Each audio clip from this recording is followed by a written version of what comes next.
Patrice Lumumba, before his death, he said it. If there's only one country who was willing to help us, was Guinea. But they don't have but they don't have what it takes.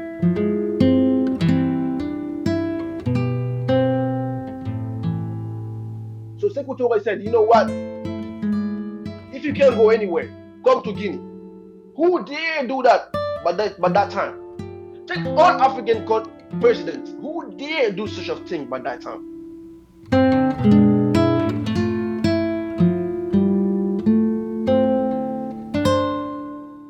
The own citizens was betraying them. The people that was very close to the government betrayed them, and there are thousands of people that was executed.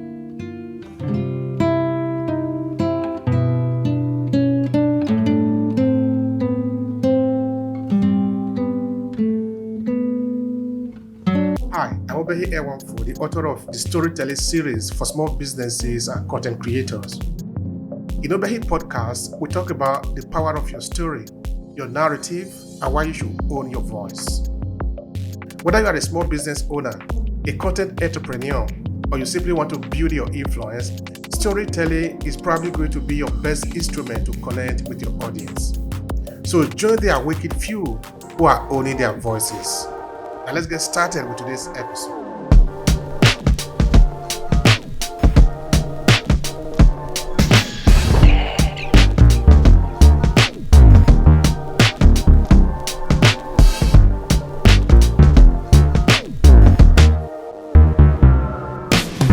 My name is Souleymane Conde. I'm originally from Guinea, and I recently moved to the United States. And Obehi, I just started speaking English 2 years ago.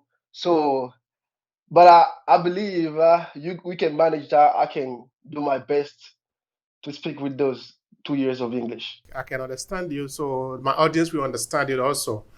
Here we are I'm talking pretty about sure. storytelling, and of course, let's take some time to learn a little bit about you. So you are from Guinea. You are from Guinea. Correct. Tell me a bit about your background. As men grow up, like there's many things that happen. I was I moved from different places to different places when I was younger.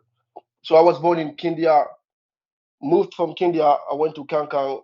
From Kankan, I went to Dabola. From Dabola, I went to Conakry, the capital. From Conakry, I had to move around. But thank God, I had my mom and my dad by my side. They all gave me the education necessary, even though I was not listening, because as kid, the kids don't know what they really want. They don't know the importance of what they're doing. So going to school gonna be hard for them and everything. But they managed to keep me on track, and I did my best. The little one that I learned is what keeping me going today. Hopefully I'm gonna learn more. You didn't talk anything about your professional background. Okay, we know that now you are coming from Guinea. Is there anything you want to add there? Of course, now you're in the United States. Is there anything you want to add there before we move to the conversation that we have today? This Let's is about Sekou Touré. let's move forward. We gonna find a lot to talk about. All right, that's interesting. Now, you saw a video that we did recently about the life and legacy of Ahmed Sékou Touré. You pretty much have a kind of a strong line on that. You say you have something to say about it. That is why we are here again. Even though we have talked about him before, but we can never speak so much about such an individual, Ahmed Sékou Touré. In fact, every African leader deserves to be spoken of continuously. We don't just do one episode on them. We are ready to do multiple episodes on them because it gives us also the possibility of able to express it from different perspectives because all of us are not saying the same thing the same way. What is your take of that particular interview we did about Ahmed Sékou Touré? Oh, the biggest thing the thing that was interesting the most is the interaction between you two. You, the one that is giving the interview, the question, the way you ask question, the way you listen, the way you like cooperate with him, and the way he's informed and he's talking because if you are well informed and you're talking to somebody that is not well informed, the interaction is not gonna go properly. But the man was talking to you, and I was like, yeah, this podcast is kind of interesting. And this guy, I forgot his name, and I give a shout out to him. I was like, he knows what he's talking about. But I was like, I think I can add something up to it. So why not get in touch with the guy and see if we can have an interview? And here we go. All right. So, like I just said, yeah, of course, we are all open to the conversation. So let's talk about it. Now, tell me about Ahmed Sékou Touré. What is your description of the guy himself? My description of the guy himself is, I would just say he's a man that stand up for the truth. He's a man that did probably bad and did good. But I think everybody that's watching, everybody that knew him, who didn't know him, that will learn about him, you will hear good and bad. But I just want to tell you that the man is a man that had more qualities than defaults. That's what I'm gonna tell about him. When you say the man that have both bad and good, what do you mean by that? Would you want to expatiate a bit about that? All So, right, of course, this let's, this yeah, yeah. this is what I like about you. You are a well informed guy, and you can keep an interaction going. But if you take the world entirely, you're not gonna find a person who is a naturally with no guilt not whatsoever. You can't find that person. You will take the history. You can go back. You go to Mao. For Mao, even Xi Jinping, you go to Stalin, you go to Hitler, you go to even the best one that you would choose. They all had their targets. Because if we take in history, you can go to any history book. It's rare to find American president guilty of something, even though he's found guilty, but he's not going down as a devil. He's not going down as an evil person. That's known by everybody. But even them, they had their target. They had what they done something which people can say and look at different angle and say that was evil. So there's not perfect man. Every man has a default. Every man does something. There's not a government that is perfectly fine, because you can have 6 million, over 20 million people in a country, and accept to be right about all of them, because perception is reality, and sometimes perception keep mind going into wrong. And I can say for that happened to everybody. We are all human, and it can happen to everybody, not only him. That's why I'm talking like that. Now, when did you first learn of the man Ahmed Sékou Touré? I understand that he's your hero. I understand that he's from your country. You're also from there. But I want to believe that you were not born in the same house like him, so you were not living in the same village or town where he grew up. So at a point, you didn't know anything about him. It's the same Yeah. for all of us. So tell me, when did you first learn of Ahmed Sékou Touré? You know, as a young man, we have other things that we're worried about. But regardless, you're still gonna hear about the man, because he was the man that said no to the French colonization and said no to De Gaulle, make them leave, and he's the one that guided the country into 1984. So you for sure gonna hear about him. But when I was growing up, I hear his interviews, but I don't care that much, because I'm not interested in the political situation of my country at that age. But I heard after I heard somebody people talking about him, and I got interested in the political situation of our country. Then I got some interest in him, and I started reading his book, because I have his books here online. I have electronic books and everything, and I started listening to his interview. I started listening to documentaries, and you would take position if you're really a rational person. I think a lot of people will feel like I feel. You take position. Well, okay, now what are the basis of the position that you are taking? Help me understand. What kind of uh, impression or opinion did you form of him as you were growing up? All right. As I was growing up, I would just say this: I was neutral, because you hear a man executing people. It was kind of hard, for a child to keep that in his heart. But as you advance and you learn about history, the more learning about history, you would say that some people deserve. I'm not gonna say that. This is on camera. Let me try to say as professional as I can on your podcast. Okay. So if you take people that wanted to demonize him, you take the French Revolution in the 1830s. French was betrayed French was betrayed by the people in French. The own citizens was betraying them. The people that was very close to the government betrayed them, and there are thousands of people that was executed. And in that morning, in French radios, they were singing the glory of French government for detecting the betrayers, the traitors, and killing all of them. So if French has the right to do that, if Guinea is attacked by people coming from other countries and the people living in Guinea and they have been executed, I think there's not a best way to do it but that, because they killed over 300 people in Guinea. That's citizens that didn't do nothing about it. That didn't do nothing. And the reason why they attacked is this. Because if you take Africa as a whole, Africa was under French colonization. Not only French, but like European Western colonization. So Portugal, French, and even England was all going against Guinea. Why? Because Guinea was fighting for the freedom of every single country of Africa. If you look at the anthem of Guinea, the anthem says only sings for unity of Africa. Soon as we have our independence, we said as long as Guinea is not independent, as long as all the countries, every single country in Africa is not free, Guinea is not free yet. Because we can be free if all of them are not free. Because by those time, the countries was little. So the economical position and the political position of one country cannot help himself grow. So for him to grow, it has to be that every single country has to be united to go together. So Africa was fighting for the liberation. Because if you look at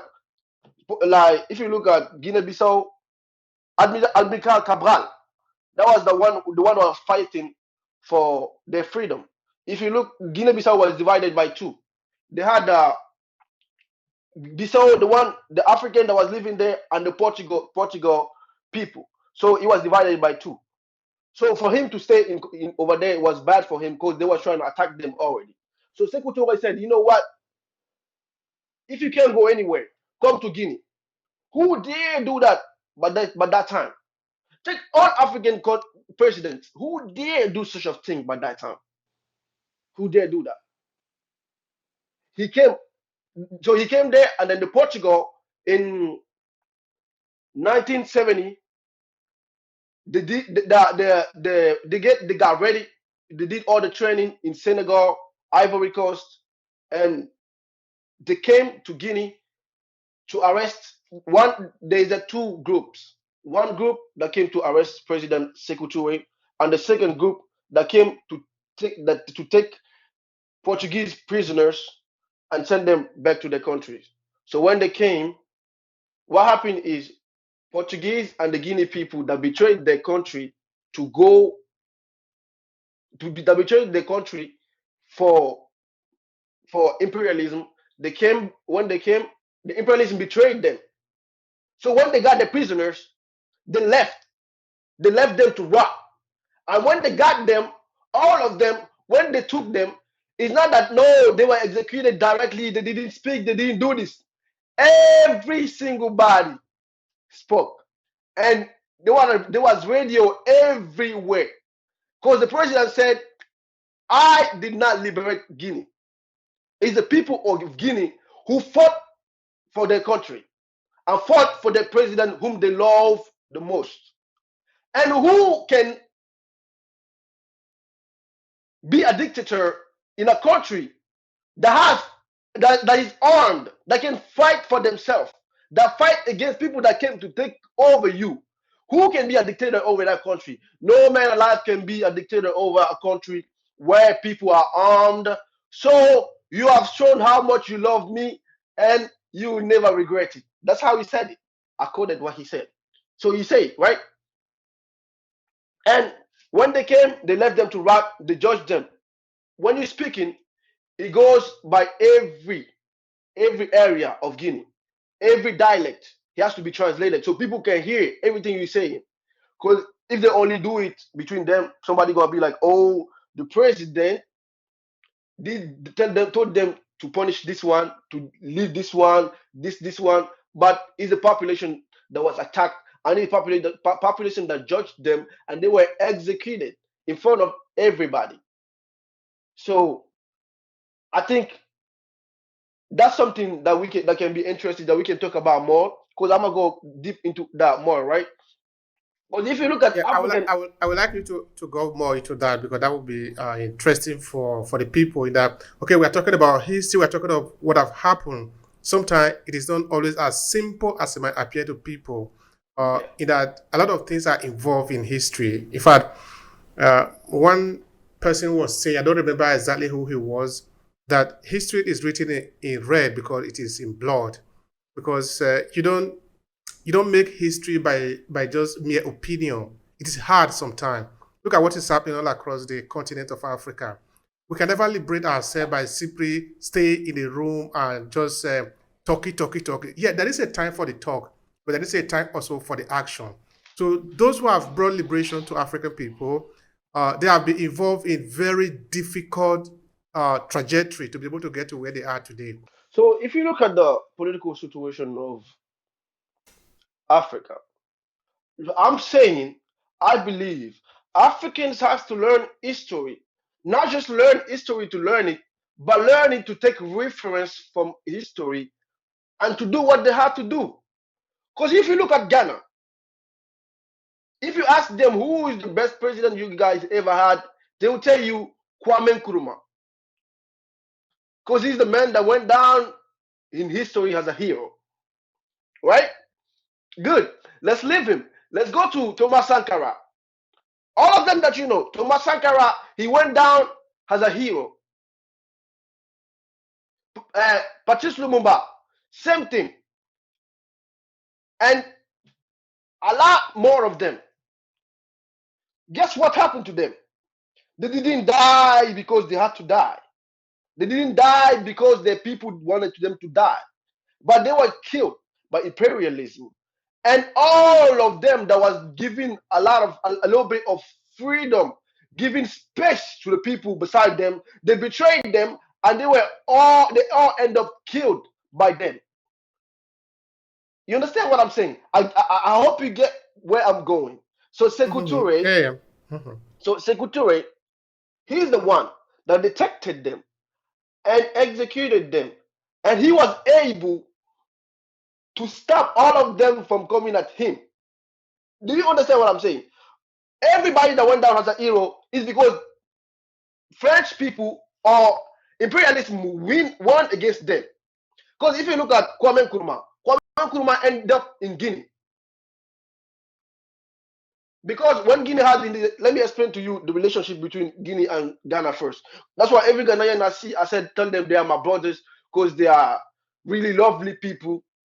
The reason being, when we got our independence, we lost everything. When French people was leaving, they left with every single thing, no food, and they poisoned the soil, so we can't eat, so we can't like plant, we can't grow food.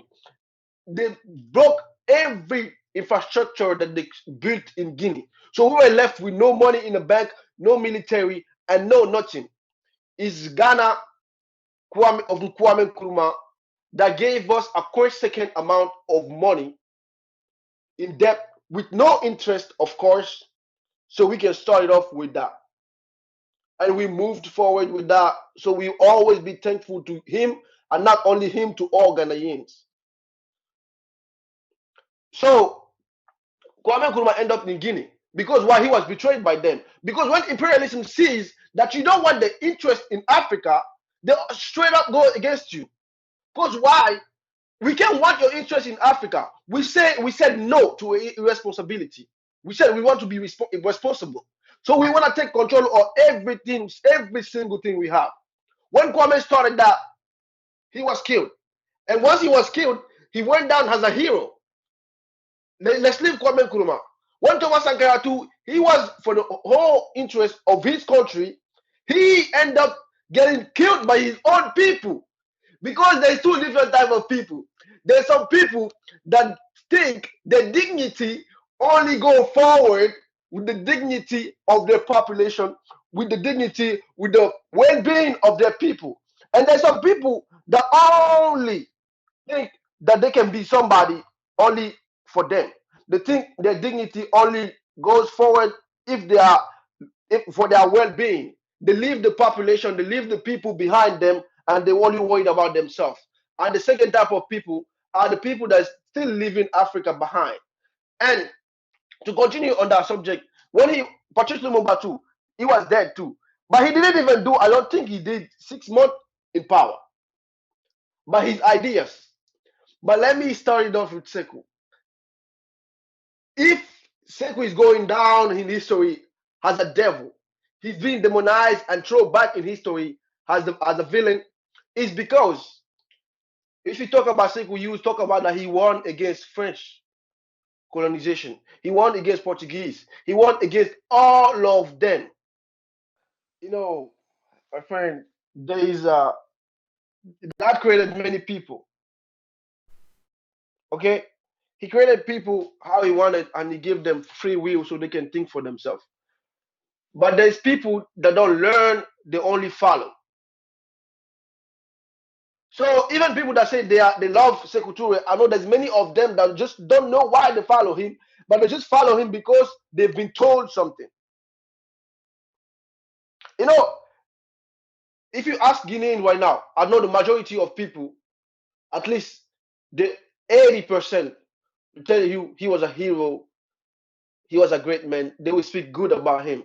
But I know the 20% will not say good about him because some parents has been killed, some family has been killed, they've been called betrayers. So all of those things. So yeah, that's why that's how it's gonna be in Guinea. Kind of a mixed reaction among the people. Yeah, but he said this. He said this before. He said the revolutions create the counter revolution. Why? He's saying if somebody is within the revolution and somebody catches him somewhere talking bad about the revolution, and he comes to tell to the president, and the president says, "Hey, you know what? You've been caught talking bad about the revolution, so you gotta be out of the revolution. You gotta be out of the party." So he said, if you're not a man of heart, you're not a man of faith, it's very difficult not to go against that revolution because you had everything you wanted, the power and everything, but now you're out of that. So you have to be a man of faith not to go against that. So he said that before, and he acknowledged all that. If you take his book and read it, he talk about the movement of how they went up and everything. So that's one of the things about Africa too. Let me just go say this before we go into Sekou Touré again. This one of the thing about Africa. They have books that they still read in my country in school. Those books, if I read them, I'll be sick. That's why I never read them once. And all my teachers, if you're looking at me, I never read those books once. Why? Because it's just silly to me.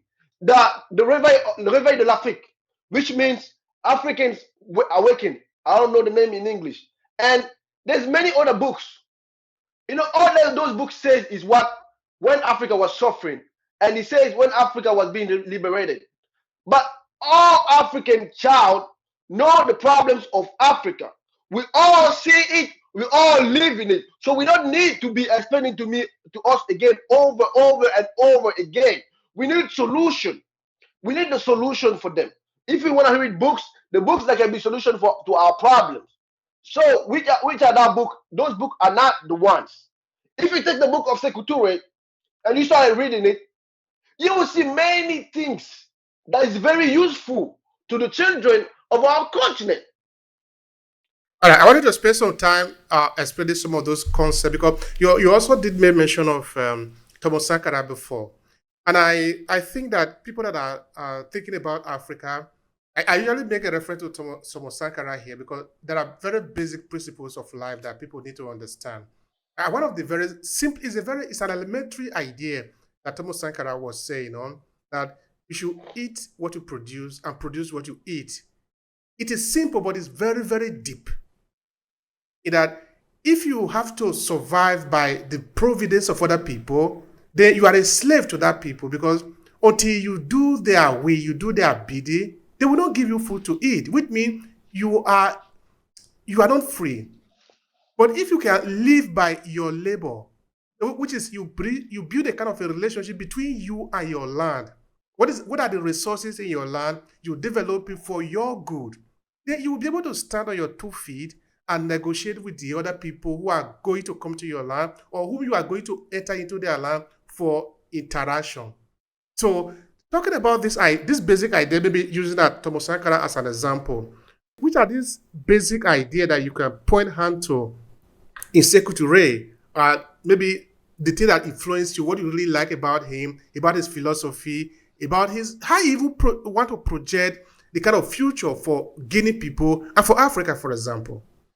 Before I go on, before I started talking to Sekou, like if people are listening to this, I just want to tell you this: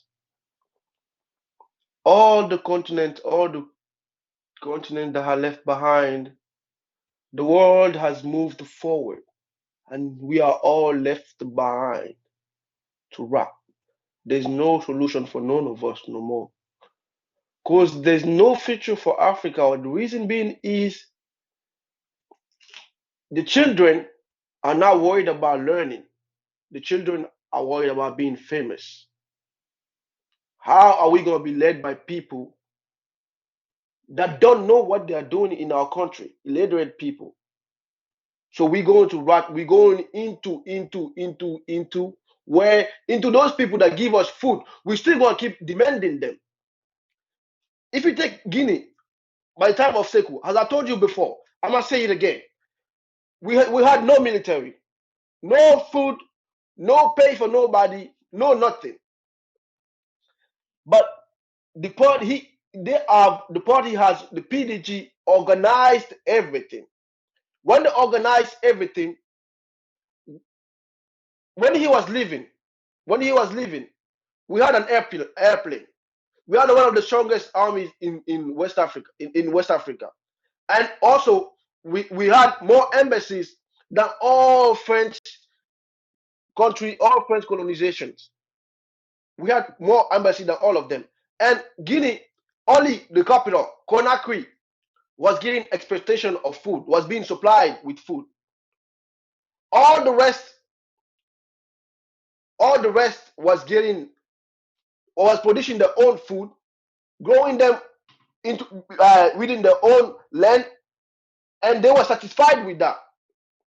And everything, because uh, when this Kwame Nkrumah was a president first, all his like I'm sorry, when the Libyan president, can you remember his name again? Gaddafi? Gaddafi. When Gaddafi became president, the first thing first he did, because that guy. If you read about him, he's a very smart guy. When he came first, he tried to nationalize everything in the country, the farms, the petrol, the oil farms, and everything. And the army of United States has his base in there, and they kicked them out because why? As long as they have the army on your land, you are not independent. You depend on them. I know you're a well-informed guy, and you can know what I'm talking about. So Absolutely. once Sekou, before even when Sekou came, nothing was owned by them. We had everything. So that's the reason why imperialism was against his regime. Because everything is with us. And we said no to them. Everybody else said yes. So if our no is shown as the best, they're gonna look bad. But if the yes is best, they think we're gonna regret it. So that's the fight between France and Guinea. But before Sekou left, we had farms, we had manufacturers. We could make books in our own country, like not books and many other things like bricks. Not only bricks, confiture. I don't know how to say that in English. I'm very sorry for that. I'd let you. I told you in advance, right? So confiture, that's something that you put in bread and eat it. So it was supplies for everybody. Everybody was getting paid. And one more thing, let me tell you this: if you go to school and you finish school talking about you don't have school, you don't have job, that was not on his time. In his time, everybody, once you finish with school, you directly have a job. So everybody was employed. You might say, oh, it's not enough with this because of the political situation of the country, but you have something to eat, you will not suffer. So you see all All that right. progress. All right. What happened after? When he left, what happened? Did Oh, the people not understand what he was saying? How did the country turn back to what it is today? Tell me something about that. you know, man was a strong man. I'm gonna say this. If you had to give a name to Guinea, another name to Guinea, you should call it Sekou Touré. And if you had to give another name to Sekou Touré, you should call him Guinea. The man, he stood firmly for the country and did everything he could. That's to prove that without him, everything was going to fall down. Because God created people for some things. So God created him for that. And I think he realized that when he was going along the way. He seen that yes, if I leave, nobody can stand up to this guy like I do. But when he left, he died in America here, in Hawaii, Cleveland. When he died, when he died, the military took over because the military was afraid of to take over when he was there. As soon as he died, he passed away. They took over. When they took over, the same French came to talk to them and told them to privatize every enterprise over there. So the farms and everything, the stuff kept going down because now corruption is in there. Everything kept collapsing. The economy collapsed. The farms falling apart. The warehouses closed. So from that, they sold our plane. So that's that. That's why we're here, and I guess that's what the God decided for us.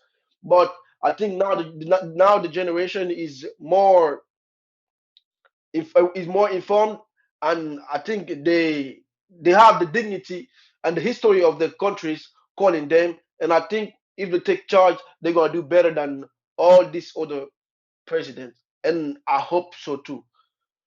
And Sekou Touré, speaking about him, he's the man. Every man like freedom. Every man like living good.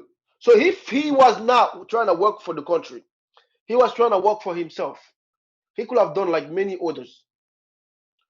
Because Ofet Boigny of Cote d'Ivoire, he said it openly. He said when he was speaking to Sekou Touré didn't listen. He said, but hey, me, I wanted to leave. So you see where that's going. So he's afraid of being killed. So he valued his life more than the well-being of the country. And that was the opposite of Sekou. He valued the country more than his own life. So he was ready to go down for the continent as a whole. Because seeing Kwame Nkrumah, take the example of Kwame Nkrumah. If you are informed about this, before the body of Kwame Nkrumah goes back to Ghana, they had a whole lot of problems. Because Kwame Nkrumah he passed away in, I think, Romania, and he was sent to Guinea. In Guinea, they were talking about, oh, send him back to Ghana, but he told them, he said, the traders of Ghana has forgotten something. They thought Kwame Nkrumah was a Ghanaian, but they forgot that he's not a Ghanaian. No, he's an African. He's a intergalactical man, so he can live everywhere. So he's Guinean. He stays here, and he was here until they had agreement with all the different countries, and he let him go because he told them, if he's going, you took over him. If he's going, you have to establish him as the president of Ghana and give all the glory to him before you buried him. And that was the case. And then he released him after a long period of negotiation. Not only him, Nelson Mandela, and you might as well know this person. Not only Nelson Mandela, it was a woman it was a well singer of South Africa. Everybody in South Africa should know him. She was all of them. Maria Makeba. Miriam Makeba, correct. You're a well informed guy. You see, right? Miriam Makeba came to Guinea, and with many other of them, she said it in English version. She said, Guinea, it's not just said that the countries are welcome. When you come, you are really welcome, and it's like your country. Because she was participating in governmental actions in Guinea. Nelson Mandela, they came to Guinea. And there's some people that even say that the liberation of South Africa, the Sekou Touré had more impact into it than Nelson Mandela. That Sekou Touré did more than Nelson Mandela. But hey, again, I'm not going deep into that because I'm not well informed in that. But before I say something without backing it up, this is what they said about him. Sekou Touré, when Nelson Mandela was in Guinea, he was taking a military training here, because he was getting ready to go back and fight for the country. And Sekou Touré said, yes, if you're going back to fight, you have an account. I will put money into that account until the end of your fight. And that was the case. And Nelson Mandela and many more was traveling with Guinean passport. Patrice Lumumba, before his death, he said it. If there's only one country who was willing to help us, was Guinea. But they don't have what it takes. If not, they was going to help us. Like, you see what I'm saying? Like, every country was coming here. So that's why all of them now was against Guinea. That's where many of the problem comes from. And all right, that's clear. That's clear. Now, tell me something about the idea that Sekou Touré left behind, and if that idea was understood. One time, I was interviewing a former member of the Kwame Nkrumah government. Of course, it's an old man. So I was asking him if the people of Ghana actually understood what Kwame Nkrumah was talking about in terms of pan-Africanism. Because if they understood it, we will have a different kind of Ghana and perhaps a different kind of Africa. So looking at Sekou Touré, and because we are talking about him, as of the time that he died, or before he died, did the Guinean people understood what he was doing for them and where he was taking them to? Tell me about that. I absolutely and totally believe that Guinean people understood. They just did not understand, but they believed in him. They believed in the PDJ, the party. Because when you look at the party, and not only the party, the population that was living there, you look at every single person like in his time. The majority, there's a large contingent of people between them that will tell you that, hey, he was doing great. The country was moving forward. We were better than all these countries, this country, this country, this country. They will tell you the political situation. They will tell you how good they were living. They will tell you how much no crime was being committed here. Because if you shoot at night, in the morning, who shot has been found. So I'll tell you, they knew where he was taking them, because if he was still living till now, if I had to beg God to see something, I would have begged him to see that day. If the people understood him, what did they do when the government was overthrown by the military. You know, the military was in a position where all African countries have done it. Only them did not do it. So it's not just for the country, but it's just so them they can say they did it too. Do you understand what I'm saying? So when they took over, everything fall apart. It's an army. Populate the people are scared. By then, on Sekou Touré's time, if you want to be revolted for a good reason. Don't do it for no reason. You understand? So Guinea people was disciplined everywhere they go. Even when you speak to those people till nowadays, you speak to them, their language and our language is far more different. So they were so disciplined, they didn't do nothing about it. They were just sitting and looking, wishing for him to do better. But that didn't happen, and we found ourselves in this position. Till now, we're still trying to go forward. But That sounds like a justification. yeah. All right. You see, you said something before when you made mention of responsibility, and I think it is very important. In 2015, I think I did a documentary that I titled "Pan-Africanism: Testing Ideas on Reality."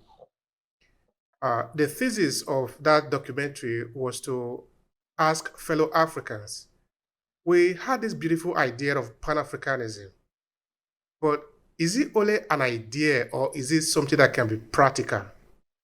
If it is something that can be practical, how do we measure it looking at the reality in Africa today? We can even touch most of the war that have happened in Africa, the post-independence war, like maybe uh, the war in Nigeria, the Nigeria Biafra civil war, 3 years war, leading to nearly 3 million people dead. We can talk of the war in Liberia and Sierra Leone. That of Sierra Leone was we see people now, their hands be put on a wood and chopped out. That is disturbing. Now we see what happened in Rwanda.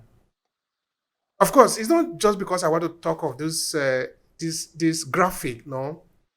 But I'm trying to understand if we are Africans, if we are brothers and sisters, how come we can't even manage to understand how to live together as a people? Where do we put this beautiful idea and then do all sort of havoc that we do among ourselves and still pretend that we are brothers and sisters? But for us now to take conscience of those things that happen, people seeing their mothers laying down dead, their brother's hand cut off, themselves legs cut off. Now we are well informed. I can say we are way more informed than the people that was living before us. We have technology in our at our door. So Africa being together, I don't see it happening as the United States of Africa. I personally don't see it happening. If that has to happen, you have to have a huge war in Africa for that to happen. A huge war. And I'm not saying this to wish war, but that's the only way it can happen. Because if you look at all the countries right now, which president do you think gonna surrender and be a governor and to let one person be bigger than him? Everybody worried about themselves. Everybody want the power. And not only that, they all will want to be the president, and the people in those countries will be worried about themselves too. Because, oh, I'm Guinean, I'm this, I'm this. If you come to America, it's unbelievable how they all think they are American. You cannot even believe that they have been different countries back then. That's how unbelievable it is. But for us now, we cannot do that. That's why I'm telling you since the beginning. I was telling you this. The way the world is going forward, we have been all left behind. We have been left to rot because of the technology. The kids are sitting down. They are not studying. to know the history of the country so they can know where we are going to know the history of the world so they can know where we are going to, so they can take position. They're not doing that. They're looking at Facebook, Instagram. They are looking at comedies, and some girls are being naked to say my body is my body. One thing that is the problem of Africa, that we had freedom when we didn't have to. We had freedom at the wrong time. When I say we had freedom, this is what I'm saying. Not being free from imperialism, but being free like the European wanted us to be. That is very important. I would like you to spend some time there. In that, yeah, it looked like a kind of a situation where, yeah, you give somebody freedom to the extent that you want it to be free, but not to be free in the real sense of it, where you are free to be free, no? They are not the same thing, So Yeah, I would they like are you not to the spend same some thing. time there. So here's an interesting thing. All the Western countries, they had democracy when? Question. For every person that is interested in this to answer. They had democracy way after. And the United States had democracy way after. Freedom of speech way after. Because every single one of them had the revolution. And the revolution was a spread blood over the world. The people was under control before they get to certain position. But them they left the position we are like it's a car. Africa and Europe was here. You see, they were all here. Moving from here, the European went up. And them up now, when they were here, we were doing the same thing. Nobody had the freedom to speak when they were in the revolution. Because everybody was punished for it. But when they left, oh, they say, okay, you know what? Let everybody have freedom to speak. And now we are still here, but they want us to have freedom of speech. How do you think we're going to get there now? Impossible. If we are free in a certain ways, being free is what? The country has his norms. You can do this, you cannot do this, you can do this, you cannot do this, you can do this, you cannot do this. Right? But after those things, they want us to live. That's why Uganda, right now, I don't have nothing against gays. Just let me make that clear. I don't have nothing against gays. But Uganda right now, the first thing is what? Uganda is a country. If the mass part of the country has decided to for gays to be out of their countries, it's their right. It's their countries. When did America allow gays' rights? When did they allow that? Just recently. So why do you want to impose it to someone that is not at your level yet? Let them be at your level. We have different problems we have to be worried about. We have children to be fed. We have children that are walking on the street with water bottle on their head that are not going to school or school time. So all those children who go to school, there's children sick, they are dying. With all those children to go to the hospital before we be worried about gays' right. Because that's something very different. If you are at this level, all the children in your continent, in your country, are going to school. All everybody is working. Everybody that is fit to work is working, and we have not reached that point yet. How do you believe that we're gonna ignore those stuff and be worried about gay right that you just admitted it, you just accepted it? Why? It's because they want us to be left behind. That's the only reason why they are doing all those stuff. Everything they say to us is not for us. It's against us. They don't want us. Because can you believe if these people really wanted to help Africa? Do you believe there are billionaires all over the world here? Do you think they're not gonna build something for Africa to have electricity as a whole? Do you think Gaddafi was going to die? And that's one thing, one interesting too thing too. African, that's the problem. They say Africa United, like pan-Africanism. Gaddafi was dead in front of everybody. Who went to help him? Nobody. But I tell you this. I tell you this. Why? Because I'm telling you, they value the life more than they value African continent well-being. Because I tell you this, if it was Kwame Nkrumah and Sekou Touré, those are the ones that I know, and I know there's many more. But if those were alive, they were going to do something about it. Because when Libya lost, it's not only us that lost, it's not only Libya that lost, we all lost. Because Libya was trying to make us progress, go forward. So if he has tried that and he dead, why? We don't know why, because nobody can tell you the real reason why. You understand what I'm saying? And if he's dead over there, so if somebody else tried to take us forward, he will also die. And you can see many more examples in Africa, all around the world that are dead and everything. So you see what I'm saying? That's why let me give you this example before we go forward. I'm not saying he's doing something good, but Kim Jong-un, his people are here. But with the propaganda, they can say, oh, they're not living good life, they're disconnected. Of course they're disconnected, because Kim Jong-un knows if you're not disconnected with the real world, the higher power, they're going to try to strike you. Once they strike you, now everything is falling apart and your country is going to be a third world country like the rest. But he had the fourth largest army of the world. He had went with an interview with Donald Trump 4 times. They had meetings. They are trying to settle because they want him to stop the chemical training. He said no, because he knows when he stopped that, they're going to know that he is now weak. Now we can do anything we want to him. But he rather be poor, but be strong. You get what I'm saying? That's the thing with him. But the only way we can be strong right now is we all get together. But how is it possible for us to get together? It's the time of Kwame Nkrumah, at the time of Sekou Touré.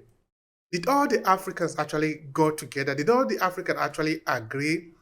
So I'm trying to really understand this one. I want to go back again to what I was saying before, which is looking at how to make a comparison or try to understand the idea or the idea of pan-Africanism and the reality in Africa.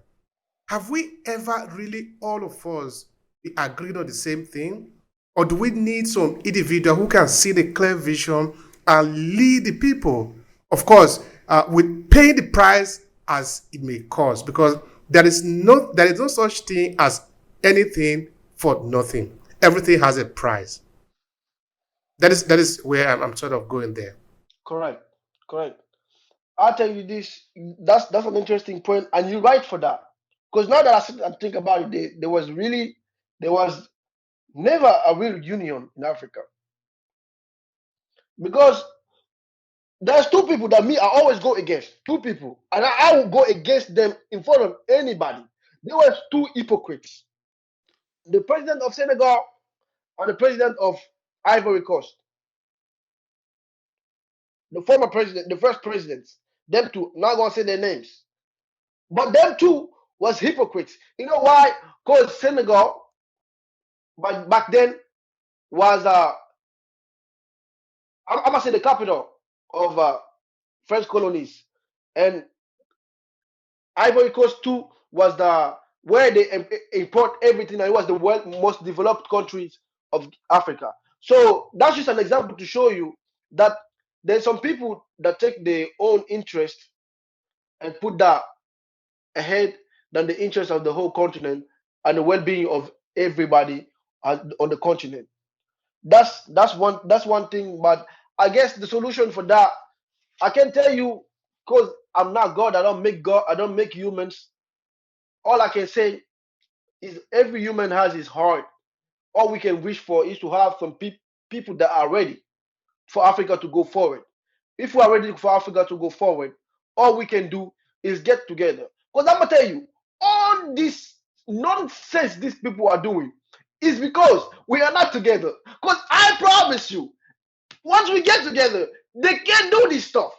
Why? Because let me tell you, they need us, and they for sure know that they need us. I'll tell you that. But the thing is, what they know when they strike Guinea, Nigeria is not going to say nothing.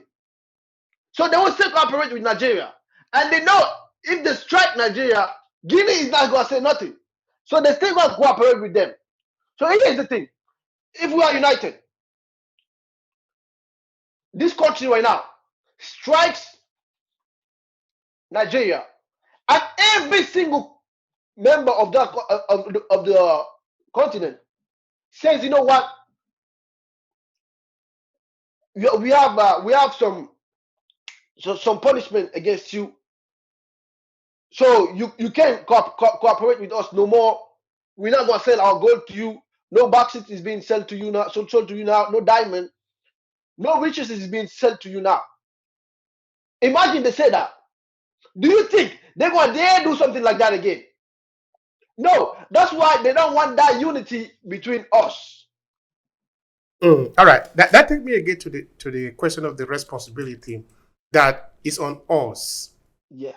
It depends on us. It is not on them. It have never been on them to want our good. In fact, they never want our good, and they will never want our good.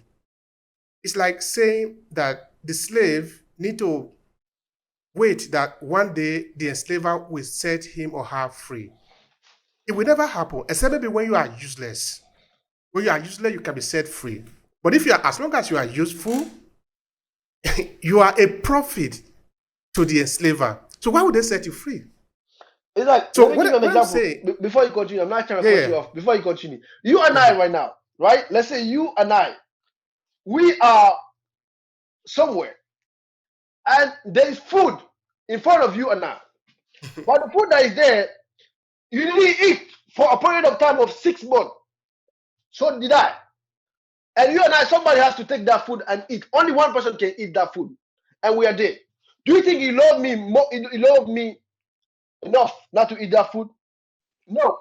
So I'm not saying when they're attacking us, it's because they are attacking us for anything else, or because they don't like us or anything, but because they know if they don't do it, they're gonna die. Everything's gonna collapse. We're gonna be in front of them now, and now they're gonna be our inferiors now. So that's the problem. They're doing it for survival. Do you understand? So they're doing that for survival. So let me just let you continue your all question that right. you were saying. Thank you for pointing out that that is very important. In fact, it's in line with what we are saying here, that the Europeans, the West, are going to do everything they can to survive. But what about us? Are we going to do everything There's we a question, can my to brother. survive too? There is Because the question, big brother. they are That's the not thing. going, they are never, they don't have, Europeans don't have any plan to save Africa. It never happened. It will never happen. Whether you are looking at it from the point of view of the economy, the military, the religion, it is stupid for Africa to believe that some European organize themselves and they say, oh, we want to go and save Africa. It's a lie. It never happened, and it will never I'm saying happen. that. Like, So, let me tell you yeah, go something. on. There's this book that you should read, Machiavelli. Machiavelli the Prince. I left it downstairs, right? But I'll tell you, if you read that book, I'll tell you, it's the best book of all time. I'll tell you, it's the book that will stay forever because it talks about human being. There's one thing. It's the only book that I've seen that says the things like they are. All the other books, they say, oh, how things should be. They don't say how things are, they say how things should be. Like, if you take every single book of here right now, they say, oh, like, you take this. It tell you how things should be. It take, it tells you how things should be. All of them, right? But Machiavelli tells you how things are. So in this situation, what we're talking about right now, Africa, that's what they're telling you. Europeans want us to be free. Because they don't want to stay here. They want to go live to their country. You understand? But we have to be independent on them before they can live here. So they make sure we are independent on them. So that's why Africans don't grow food.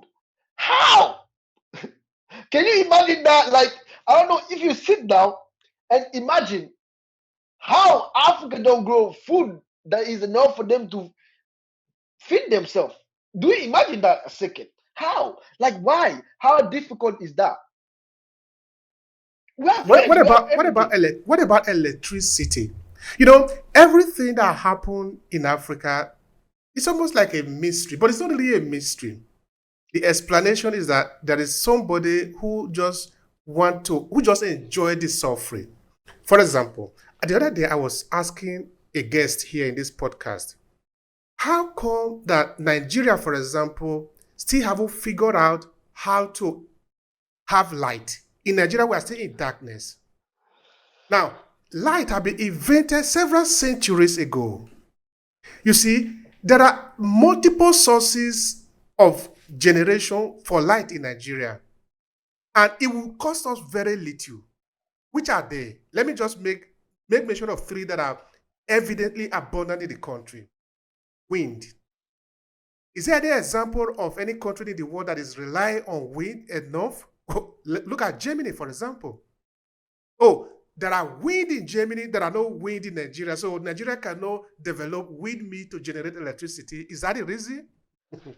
It's a laughable one. Another one is even the nature of the Nigerian people or Africa as it were. Our skin are like this because of too much heat.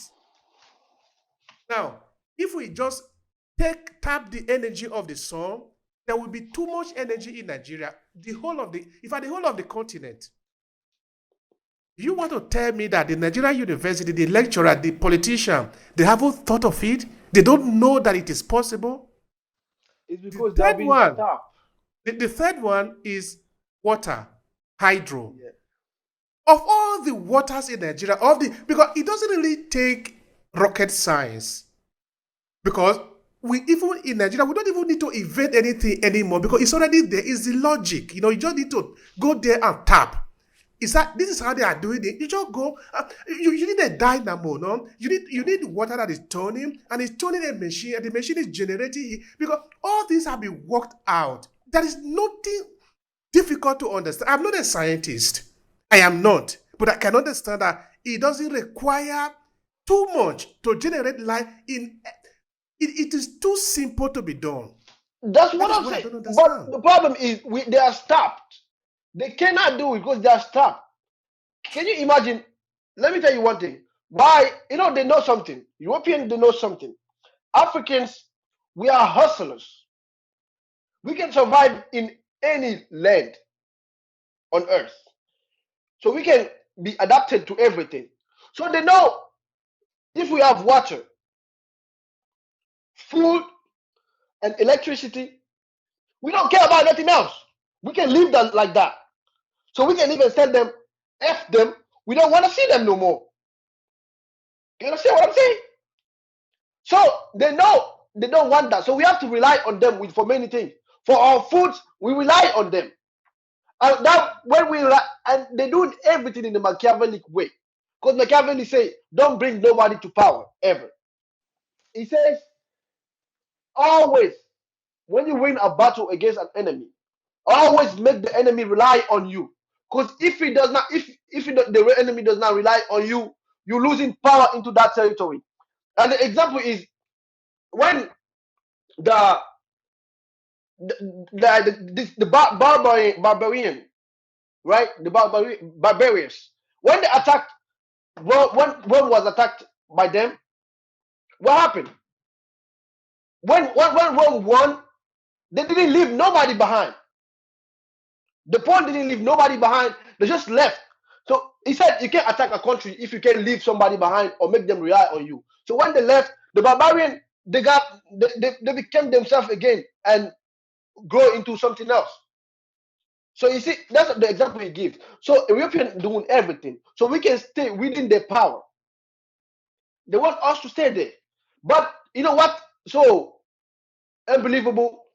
Our brothers that leave our countries and go live somewhere else. If you talk to them, you speak to them, you'll be ashamed of saying that that's one of your brothers from Africa.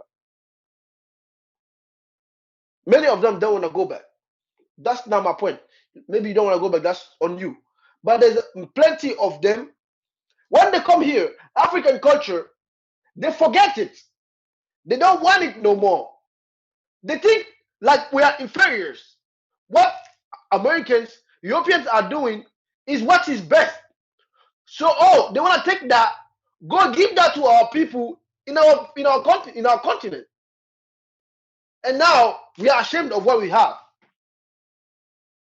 So, if we are worried about, we are ashamed of our culture. Do you think we're gonna be worried about having electricity, having this, having that? No, I'm telling you, it's a responsibility that every single one of us has to take. Everyone. People that are rich, you are rich, you love your country, you don't need over $25 million in your world. What do you want to buy? You don't want to buy the world. If you have over $25 million, it's enough. Don't steal it all. Steal some and build some for us. Because at least we know, regardless, all of you guys gonna steal. But at least steal some and do something for us. Because we have seen it all. You don't need over $25 million. What you gonna buy? You can buy any house you want with $25 million. You can go to any vacation you want. You can leave some for your kids. You can do anything you want with the $25 million. So even if you are rich outside the government, you're being rich by your own, do something for the continent. That's the biggest problem with the African too. We vote for people that never built something. They're living outside the country. Alhamdulillah. Sorry for that, okay?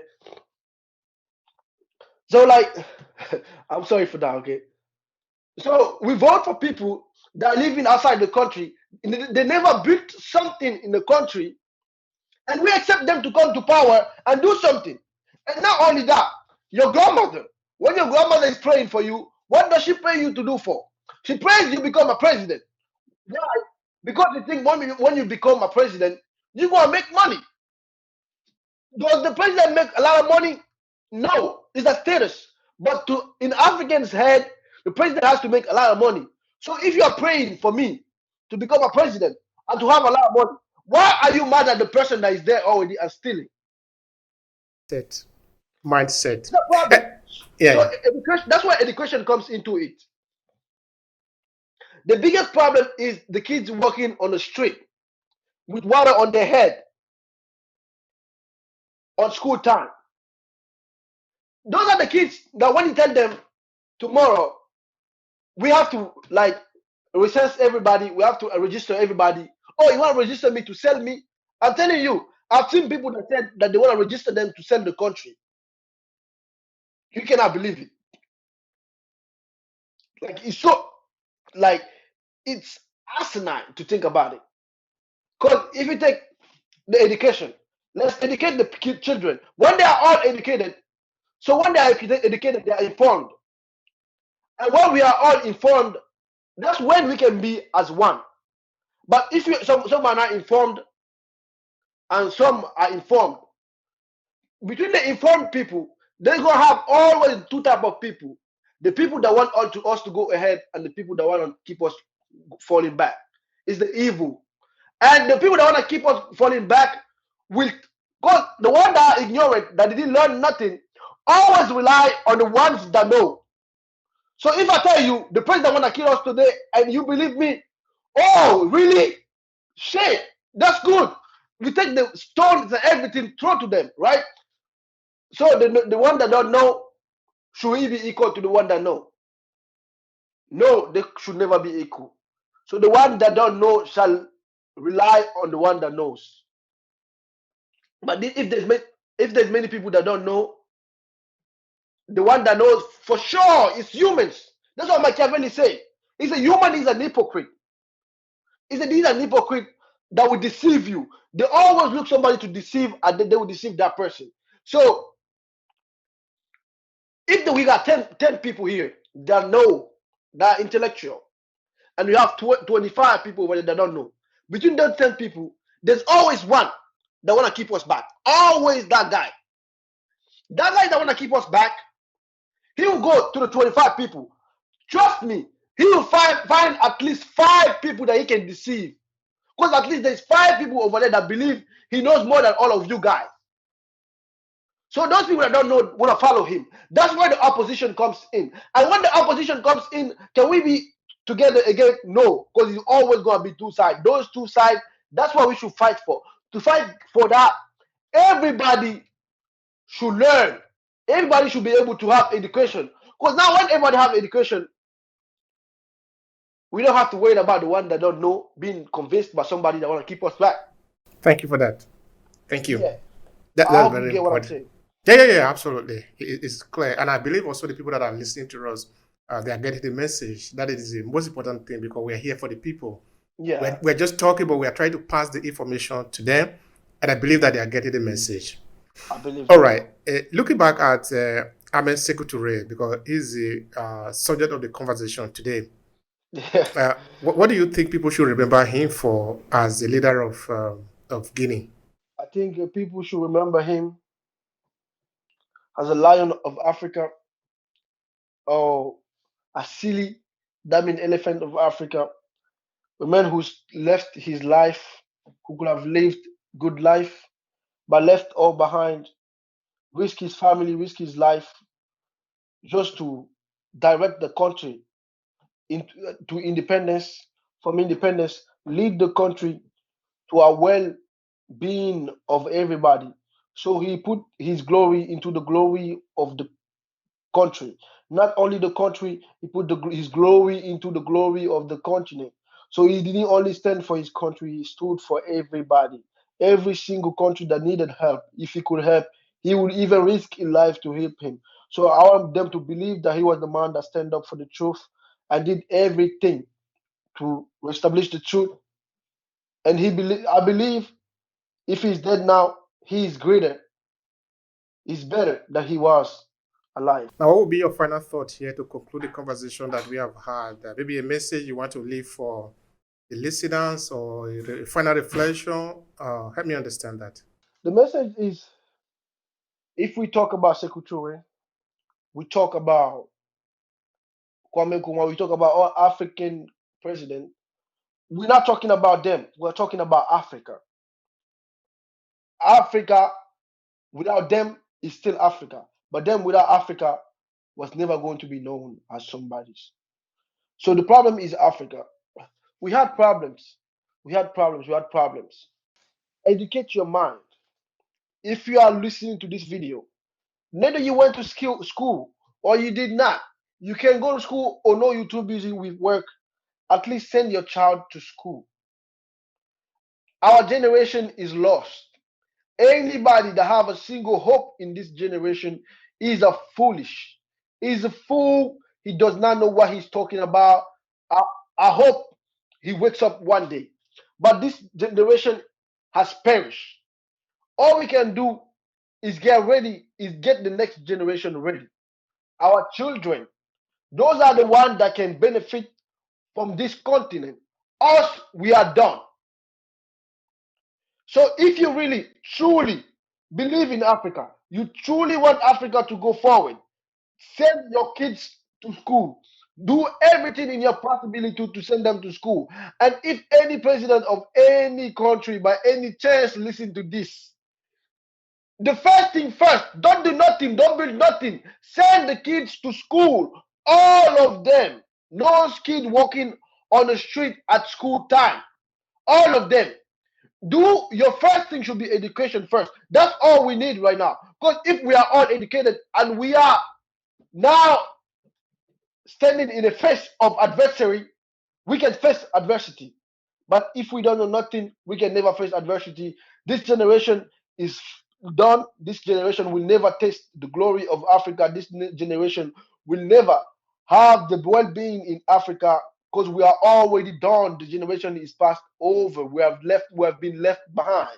So send the kids to school, take care of the kids, make sure they know what they're supposed to know, even not a lot, but enough to face adversary, but enough to understand and analyze something that has been put in his face. So thank you, everybody that's following us. Thank you. Appreciate you guys have taken time to look at look at us, look at the video, and also Obey. Thank you so much. I really appreciate the time that you took for me and giving me the platform. Thank you so much. I hope you have a nice one, and I hope you send your kid to school too. Thank you so much for that. Thank you, my friend. I appreciate it. If you enjoy this podcast, please subscribe so you never miss any of our future episodes. Rate and review Obehi Podcast and share with your friends who might need it. Thank you so much for listening, and talk to you in the next episode.